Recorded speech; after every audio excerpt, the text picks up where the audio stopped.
The best plan baru korang nak buat, tapi korang kena planning and pelaksanaan.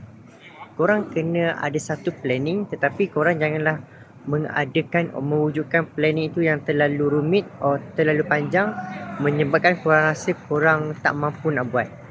Kalau korang fikir macam tu, korang akan memakan masa terhadap perancangan melebihi pelaksanaan. So korang kena plan sikit, buat sikit. Plan sikit, buat sikit. So korang akan tahu di mana kekurangan, di mana kesalahan dalam korang punya planning. So itulah kehidupan. Korang tak boleh tunggu the best plan baru korang nak buat, tapi korang kena plan dulu secara kasar, dan korang buat, dan korang tahu benda yang perlu diperbaiki, dan korang keep going macam tu.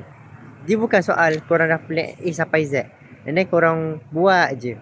Benda tu impossible, sebab dalam kita nak melaksanakan tu ada masalah-masalah baru datang yang kita tak expect pun benda tu akan berlaku or anything else. So korang kena ada sifat planning tu juga and then pelaksanaan tu juga. Kedua-dua benda ni penting, jalan serentak. Thank you.